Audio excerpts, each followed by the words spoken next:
253 meters down in the Mediterranean, off the coast of Crete, a camera captures something that shouldn't exist in such pristine condition. The HMS Gloucester, a British light cruiser that vanished on May 22, 1941, sitting upright on the seafloor, as if she's been waiting 83 years for someone to finally tell her story. But here's what makes your blood run cold. This ship didn't sink in some quick, merciful explosion. She was systematically destroyed over 45 minutes of continuous bombing, while her crew fought back with everything they had. May 22, 1941. 700 men aboard. Only 85 survived. The ship that fought at the First Battle of Narvik, that hunted the Bismarck, that protected convoys across the Atlantic, was torn apart by German Stuka dive bombers in one of the most brutal air attacks of World War II. And for 83 years, nobody knew exactly where she'd gone down. The survivors took their trauma to their graves. The families never got closure, and the Royal Navy filed the loss away as just another casualty of the Battle of Crete. But in October 2024, everything changed. A team of underwater archaeologists found her, and what they discovered sitting on that seafloor wasn't just a shipwreck, it was a crime scene frozen in time, preserving evidence of 45 minutes that redefined what it meant to die at sea during World War II, because this crew didn't go quietly. They fought back. They kept firing even as their ship was being blown apart beneath their feet, and the wreck proves it. The Battle of Crete was supposed to be a defensive operation. Hold the island. Deny the Germans a strategic base in the eastern Mediterranean. Simple. Except nothing about Crete was simple. By May 1941, the Germans had already conquered most of Europe. Greece had fallen. Yugoslavia had fallen. The British and Commonwealth forces evacuating from mainland Greece were exhausted, undersupplied, and desperately trying to establish defensive positions on Crete before the inevitable German assault. The Royal Navy's job was to prevent a seaborne invasion while protecting the evacuation routes. HMS Gloucester was part of Force C, a naval squadron tasked with patrolling the waters north of Crete. She was a town-class light cruiser, 591 feet long, displacing 9,400 tons, armed with 12 6-inch guns and 8 4-inch anti-aircraft guns. Built in 1937, she represented the Royal Navy's attempt to create a fast, heavily armed cruiser that could handle both surface threats and the growing danger of air attack. But by May 1941, the Gloucester had already been through hell. She'd fought at Narvik in Norway, where British destroyers had decimated German naval forces in a series of brutal close-range engagements. She'd participated in the hunt for the Bismarck, though she wasn't present for the final kill. She'd escorted convoys through the Mediterranean, while German and Italian aircraft tried to sink everything that moved. Her crew was experienced, battle-hardened, and exhausted. Captain Henry Rowley commanded the Gloucester with the kind of calm professionalism that defined the Royal Navy's officer corps. His men trusted him. They'd been through enough battles together to know that Rowley would never waste their lives unnecessarily, but they also knew that if he gave an order to stand and fight, it meant the situation was desperate enough that running wasn't an option. May 21, 1941. Intelligence reports confirmed what everyone had been dreading. The Germans were launching a massive airborne assault on Crete. Fallschirmjäger, German paratroopers, were dropping onto the island in unprecedented numbers. Ju-52 transport aircraft filled the skies, and behind them, providing close air support, were the Stukas. The Junkers Ju-87 Stuka dive bomber had become the symbol of German air power. Its distinctive inverted gull wings and screaming siren had terrorized ground forces across Europe. But against warships, the Stuka was something else entirely. It could dive almost vertically, releasing its bomb with terrifying accuracy before pulling up at the last possible moment. The Royal Navy had faced Stukas before, but never in these numbers. The Luftwaffe was committing everything it had to the Crete operation, and that included entire squadrons of Stukas specifically tasked with destroying British naval forces. Force C, including the Gloucester, was ordered to prevent any seaborne landing attempts while simultaneously trying to survive the aerial onslaught that was about to begin. May 22, 1941. Early morning. The Gloucester is steaming in company with the battleships HMS Warspite and HMS Valiant, along with several destroyers. The force is withdrawing from a night patrol when the first wave of German aircraft appears on the horizon. It's not a small raid. It's not a probing attack. It's everything the Luftwaffe can throw at them. The Stukas come in first, diving from 12,000 feet with their sirens screaming. The sound alone is designed to induce panic, to make men forget their training and run, but the crew of the Gloucester doesn't run. They man their anti-aircraft guns and start firing.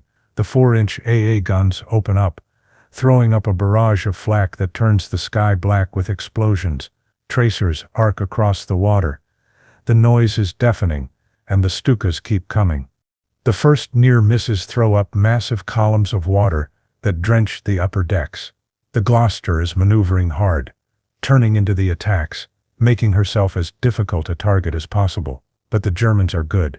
These aren't inexperienced pilots making their first attack runs. These are veterans who've been sinking ships since the invasion of Norway. They know exactly where to aim. They know exactly how to time their releases.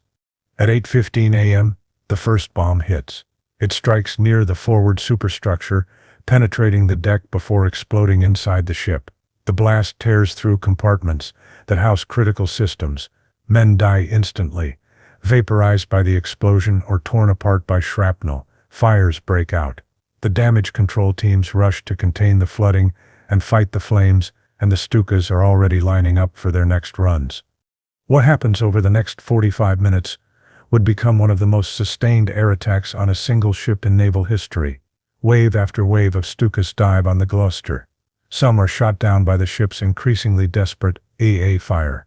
Others are damaged but manage to release their bombs before limping away.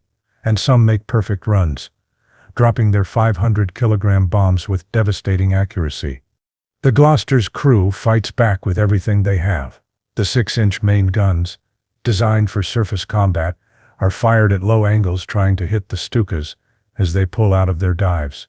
The 4-inch EA guns never stop firing. Men pass ammunition in human chains, replacing the dead and wounded without breaking rhythm. On the bridge, Captain Rowley orders evasive maneuvers that throw men off their feet but dodge bombs by meters. But the ship is taking damage faster than the repair crews can handle it. Another hit near the engine rooms. Another near the aft turrets. The Gloucester is slowing down. She's listing. Smoke is pouring from multiple locations, and the Stukas can see she's wounded. They press their attacks even harder. At 8:50 a.m., a massive explosion rocks the ship. A bomb has struck near the waterline, below the armor belt, tearing open the hull in a way that can't be contained. Seawater pours into the lower compartments. The list increases dramatically, and Captain Rowley knows his ship is dying. But here's where the story becomes something more than just another wartime sinking. Most captains, realizing their ship is doomed, would immediately order abandoned ship to save as many lives as possible. Rowley doesn't, because the battleships Warspite and Valiant are still within range of the German aircraft. If the Gloucester goes down, if she stops providing anti-aircraft support, those battleships become easier targets, and battleships are irreplaceable. The Royal Navy can afford to lose a cruiser. They cannot afford to lose capital ships. So Rowley keeps fighting. His crew, knowing the ship is sinking beneath their feet, keeps firing.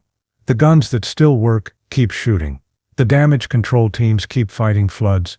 They know they can't stop, and the Stukas keep diving. The men on the Warspite and Valiant can see what's happening. They can see the Gloucester getting torn apart. They want to turn back, to provide support, to rescue survivors.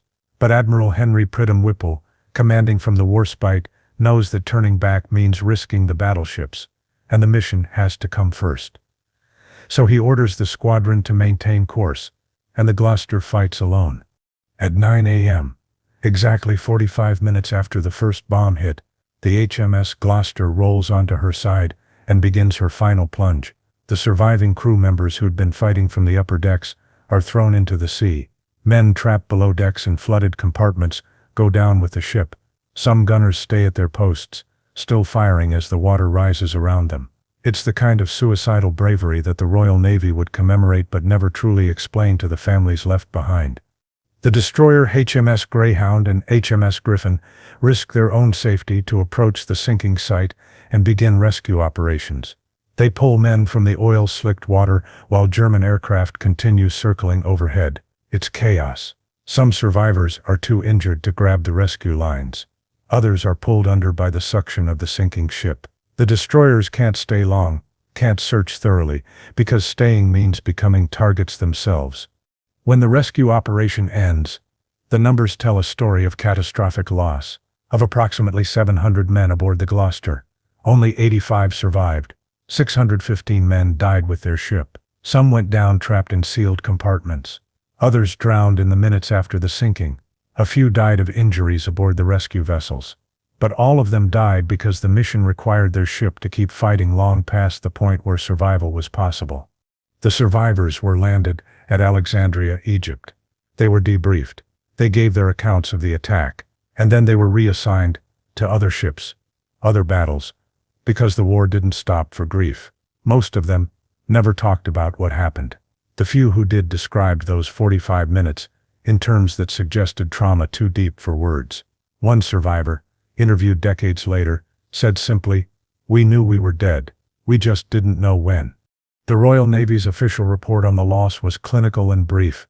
HMS Gloucester sank due to bomb damage received while providing anti-aircraft support during the Battle of Crete. Her sacrifice allowed the safe withdrawal of capital ships. Recommendation increased anti-aircraft armament on light cruisers operating without air cover. The families of the 615 dead men received telegrams expressing regret. The survivors tried to rebuild their lives carrying memories they couldn't share.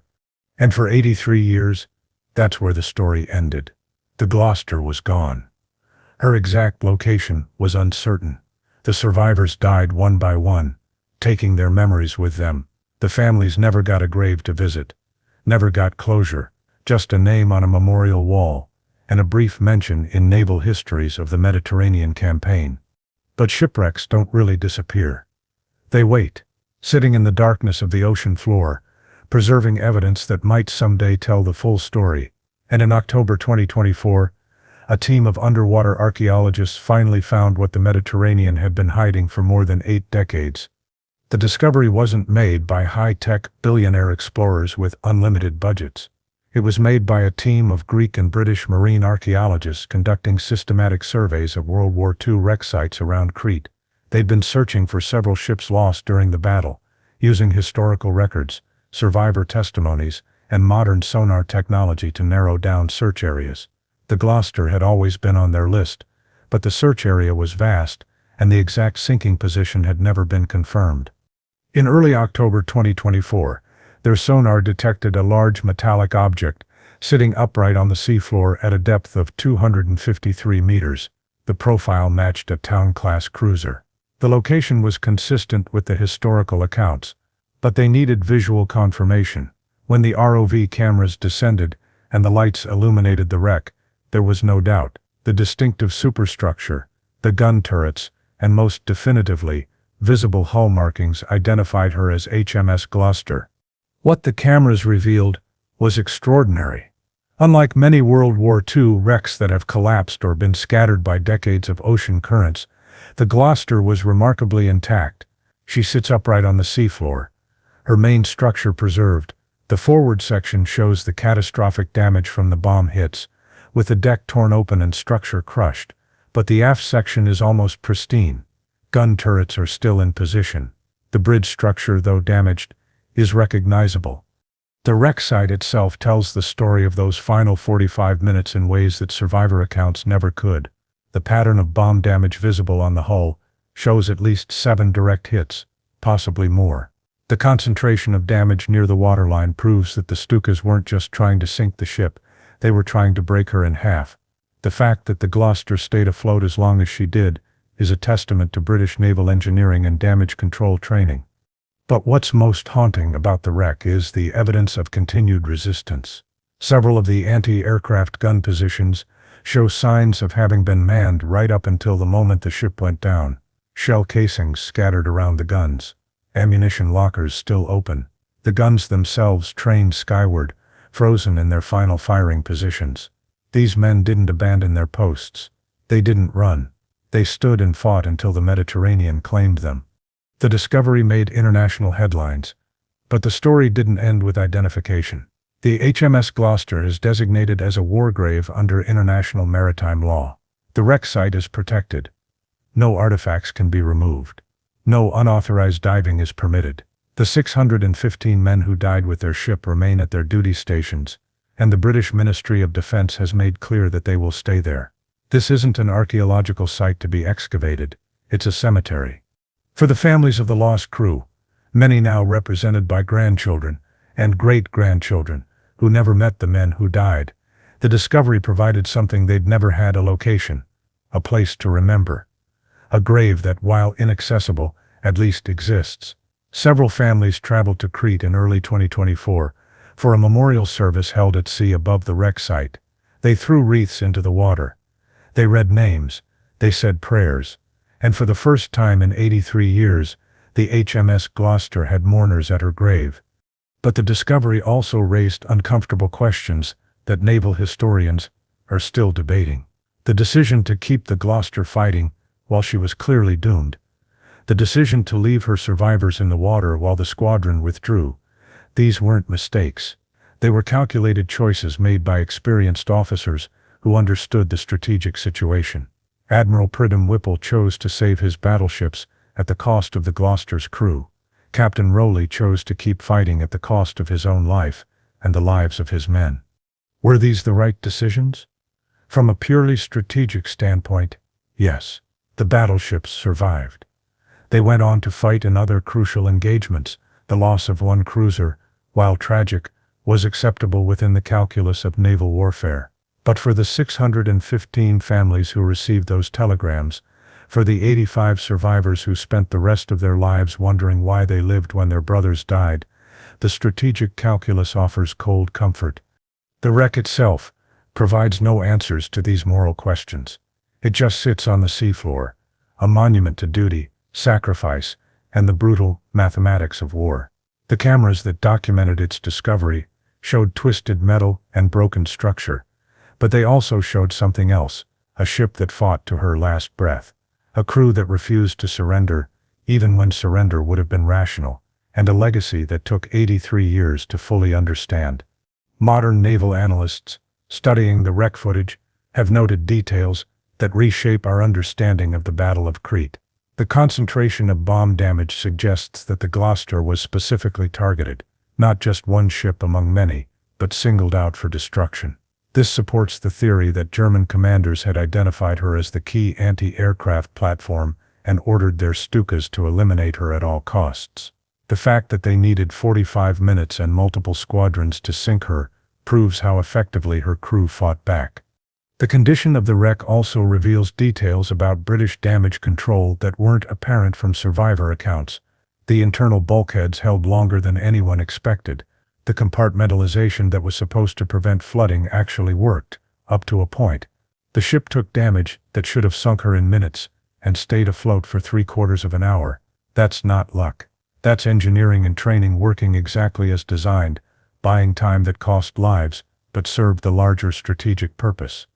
But perhaps the most significant aspect of the discovery is what it represents for the last chapter of World War II archaeology. The HMS Gloucester is one of thousands of ships lost during the war, whose exact locations remained unknown for decades. As deep-sea exploration technology improves and becomes more affordable, more of these wrecks are being found. Each discovery is a time capsule, a frozen moment that can teach us something new about the war, about the men who fought it, and about the decisions that determined who lived and who died. The families of the Gloucester's crew have established a memorial fund to maintain the wreck site and ensure it remains protected. They've worked with the British government to place official markers on maps indicating the location, and they've begun collecting oral histories from the families of the lost sailors, creating an archive of memories and stories that might otherwise be lost as the generations pass. One of these stories stands out. The grandson of a Gloucester gunner, who died at his post, described finding his grandfather's diary years after the war. The last entry, written the night before the Battle of Crete began, reads, "Whatever happens tomorrow, I want my family to know I was exactly where I was meant to be, doing exactly what I was trained to do. If that's not enough to come home from, at least it's enough to die for." The diary was never sent. It was recovered from the man's personal effects after the ship went down, and it sat in a box for 80 years before his grandson found it. That's what the discovery of the HMS Gloucester really represents. Not just a shipwreck found, not just a mystery solved, but the recovery of voices that have been silent for more than 8 decades. The wreck doesn't speak, but it testifies. It bears witness to 45 minutes of hell that 615 men endured and 85 men survived. And now, finally, the full story can be told. 253 meters down in the Mediterranean, the HMS Gloucester continues her eternal patrol. Her guns are silent now. Her crew rests at their duty stations, and the evidence of their final battle is preserved in twisted steel and shattered structure, waiting for anyone brave enough to descend into the darkness and bear witness to what sacrifice really means. The Battle of Crete was a German victory. The island fell. The Royal Navy lost 3 cruisers and 6 destroyers in the campaign, but the Germans lost so many transport aircraft and paratroopers that they never attempted another major airborne invasion. Some historians argue that the resistance at Crete, naval and ground, delayed German plans in the Mediterranean enough to impact the broader war. Others say it was a costly defeat that shouldn't be romanticized. But for the 615 men of the HMS Gloucester, these strategic debates are irrelevant. They fought because they were ordered to fight. They died because the mission required it. And for 83 years their sacrifice was remembered in memorial services and history books, but never truly understood because the physical evidence of their battle was missing. Now that evidence exists, now we can see exactly what happened to the ship that fought for 45 minutes against impossible odds. Now we can understand why only 85 men survived, and now we can finally give the HMS Gloucester and her crew the recognition they've deserved since May 22, 1941. The wreck will sit undisturbed on the Mediterranean seafloor for centuries to come. Marine growth will slowly cover the structure. The metal will corrode. Eventually, nature will reclaim what man built. But for now, at this moment in history, the HMS Gloucester stands as a testament to what men will endure when duty demands it. And that testimony, preserved in darkness and silence, speaks louder than any monument ever could.